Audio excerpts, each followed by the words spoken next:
आज हामी के गर्छौँ we are going to find out the magnetic field due to infinitely long current carrying straight wire. यो एउटा लामो वायर हो, एकदमै लामो छ, माथि गएको ओह्रालो पनि गएको छ, एकदमै लामो छ। यहाँ चाहिँ करेन्ट I फ्लो भइरहेको छ।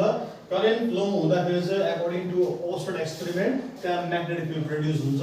र त्यो म्याग्नेटिक फिल्ड चाहिँ हामी क्याल्कुलेसन गर्दैछौँ। कहाँनिर पोइन्ट P मा क्याल्कुलेसन गर्दैछौँ। ओके, र यहाँ जुन चाहिँ म्याग्नेटिक फिल्ड छ यसको डाइरेक्सन कस्तो हुन्छ according to right hand grabs rule हैन, यो थम्बले के इन्डिकेट गर्छ करेन्ट, यो चारटा फिगरले म्याग्नेटिक फिल्डको डाइरेक्सन भन्छ। करेन्ट उकालो छ भने फिल्ड कस्तो छ एन्टी क्लकवाइज भन्छ,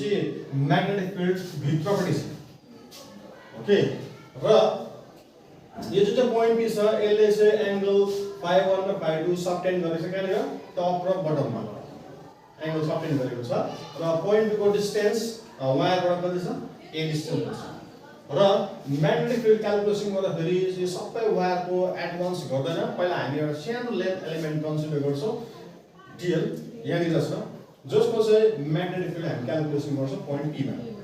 र यो जुन चाहिँ लेन्थ एलिमेन्ट छ यो र सरी r चाहिँ फेरि के हो द पोजिसन भेक्टर हो कसको P को, कहाँबाट लेन्थ एलिमेन्टबाट। ओके, डिस्टेन्स r र यो लेन्थ एलिमेन्ट र पोजिसन भेक्टरले चाहिँ एंगल कति बनाएको छ थीटा। त्यसपछि l चाहिँ के हो the distance of centre of length element र c, यो डिस्टेन्सलाई हामी l मानिलिएको छौँ। ओके, अब हामी चाहिँ म्याग्नेटिक फिल्ड क्याल्कुलेसन गर्छौँ कसको एउटा सानो लेन्थ एलिमेन्टको जहाँ चाहिँ करेन्ट फ्लो भइरहेको छ कहाँनिर पोइन्ट P मा। ओके, देखौ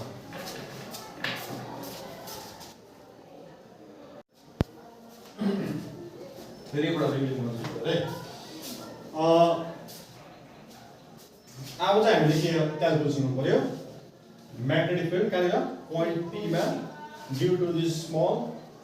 करेन्ट एलिमेन्ट। ओके, हाइड्रो र यो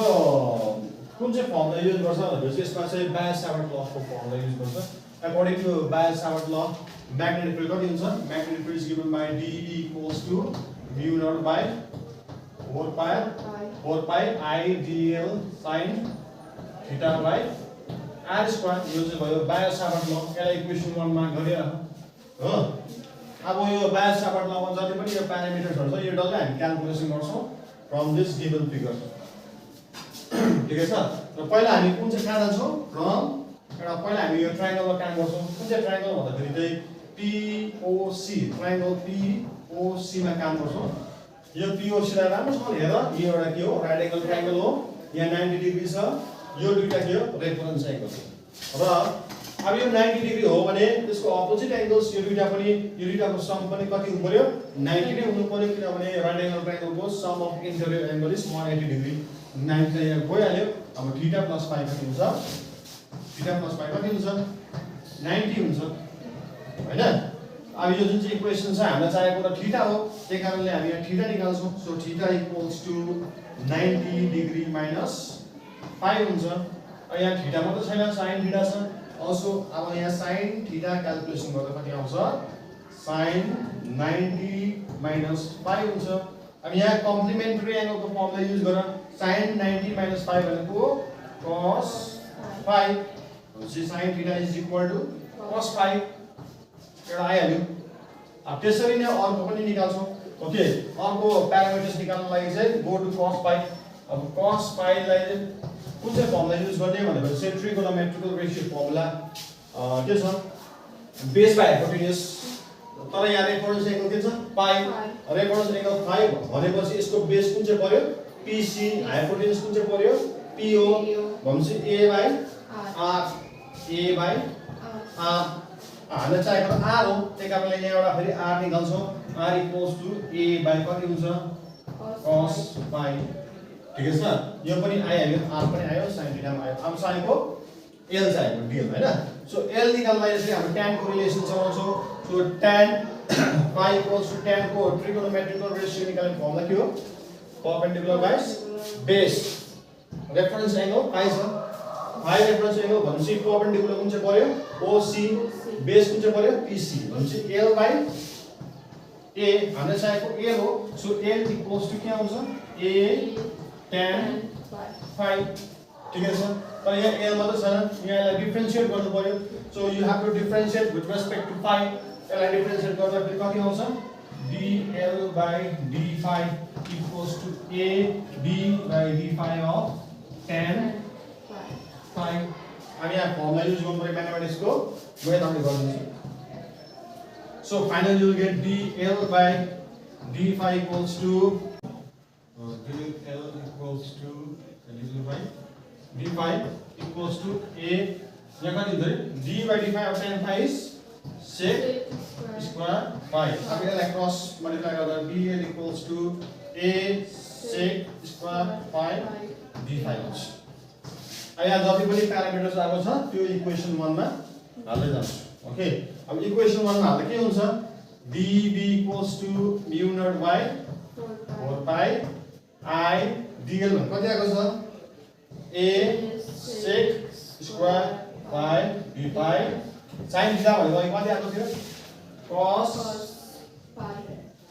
pi आएको थियो सरी cos pi आएको थियो r स्क्वायर भनेको कति आएको थियो r भनेको कति आएको थियो a by cos pi भनेपछि r स्क्वायर भनेको a स्क्वायर by यो लेख्नु ल r स्क्वायर हो r square so a square by cos square pi अब यहाँ के गर्ने हो जुन चाहिँ cos स्क्वायर pi छ यसलाई इन्भर्स रिलेसन फर्मुला युज गर्दाखेरि cos थीटा भनेको 1/sec थीटा हो भनेपछि cos स्क्वायर थीटा भनेको 1/sec square theta so in place of cos square pi you can write 1/sec square pi यो र यो क्यान्सल एउटा a र यहाँ एउटा a काटिन्छ so finally you will get magnetic field dB equals to mu naught by 4 pi के रह्यो I by a त्यहाँबाट cos pi d pi okay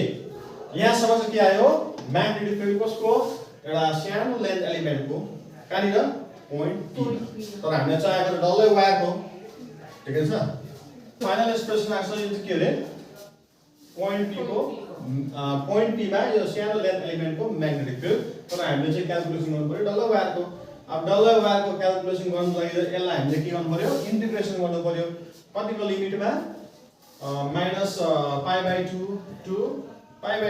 अब यो म्याग्नेटिक कसरी आयो भन्दाखेरि चाहिँ यो π1 र π2 एंगल त जति लामो वायर भयो त्यति नै एंगल बढ्दै बढ्दै बढ्दै बढ्दै जान्छ नि त लास्टमा गएर के हुन्छ स्ट्रेट हुन्छ यो पनि अलमोस्ट स्ट्रेट हुन्छ त्यति बेला यो एंगल झन्डै 90 नै हुन्छ ओके त्यही कारणले π1 चाहिँ तल परेको नेगेटिभ त्यसमा परेको कारणले चाहिँ -π/2 भएको हो र यो π/2 चाहिँ फेरि पोजिटिभ त्यसमा परेको कारणले चाहिँ π/2 भएको भनेपछि यो लिमिट भित्र चाहिँ हामीले यो जुन चाहिँ आएको एक्सप्रेसन छ यसलाई के गर्नुपर्छ इन्टिग्रेसन गर्नुपर्छ ओके इन्टिग्रेसन गर्दाखेरि के पाउँछौ डल्लै वायरको म्याग्नेटिक फिल्ड पोइन्ट p मा पाउँछौ अब यसलाई इन्टिग्रेसन गरौँ सो इन्टिग्रेसन अफ dB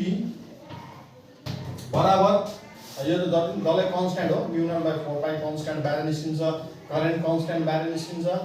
पनि कन्स्ट्यान्ट हो यो पनि बाहिर निस्किन्छ हामीले खाली यसलाई इन्टिग्रेट गर्नु पर्यो तर त्यसको लिमिट कति छ -π/2 देखिको π/2 सम्म यसलाई इन्टिग्रेसन गर्नु पर्यो cos pi d pi okay सानो थियो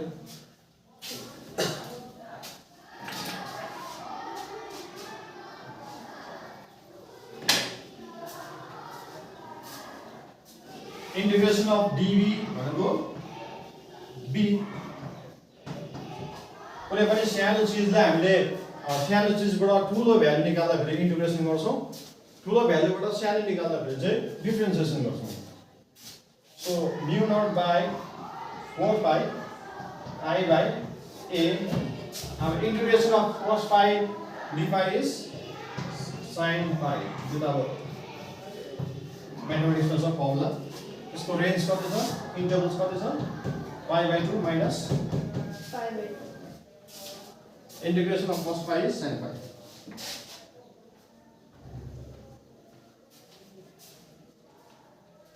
अब यहाँ भ्यालु हाल्दा b equals to mu naught by 4 pi I by a पहिला यो माथिको भ्यालु हाल्दा पाई को भ्यालु हाल्नु पर्यो सो sin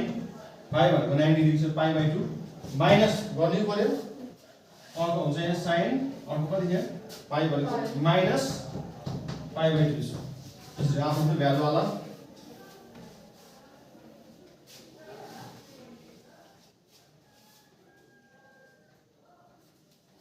अब ट्रिगोनोमेट्रिक टेबलबाट आफ्नो भ्यालु हाल्दै जाऊ so b equals to mu naught by 4 pi I by a यहाँ भित्र sin 90 को भ्यालु कति हो sin 90 को त maximum value 1 minus sin minus 90 को चाहिँ फेरि कति हुन्छ माइनस 1 अब यसलाई सिम्पल क्याल्कुलेसन गर्दा b equals to mu naught by 4 pi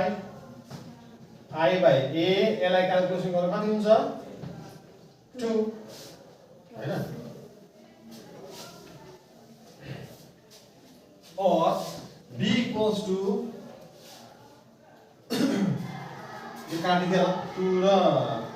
cancel so you get mu naught by 2 pi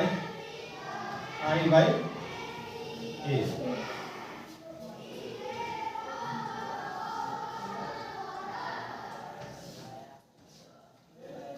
so this one is the required magnetic field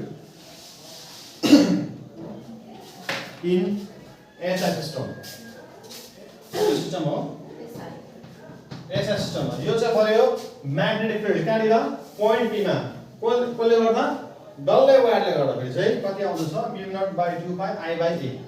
यो चाहिँ पर्यो एसआई सिस्टममा र सिजिएस सिस्टममा कति हुन्छ सिजिएस सिस्टममा चाहिँ हामीलाई थाहा छ के को भ्यालु कति हुन्छ 1 हुन्छ यहाँ के भनेको mu naught by 4 pi हो यो जुन चाहिँ mu naught by 4 pi चाहिँ यसको बदली त 1 लेख्नु पर्यो नि त अहिले डल्लै 1 भएपछि b को भ्यालु कति हुन्छ 2 I by a यो चाहिँ फेरि कुन चाहिँ सिस्टम हो इन CGS सिस्टम भनेपछि the value of magnetic field at a point P due to infinitely long current carrying wire straight wire is b equals to 2 I by a कुन चाहिँ सिस्टममा CGS सिस्टम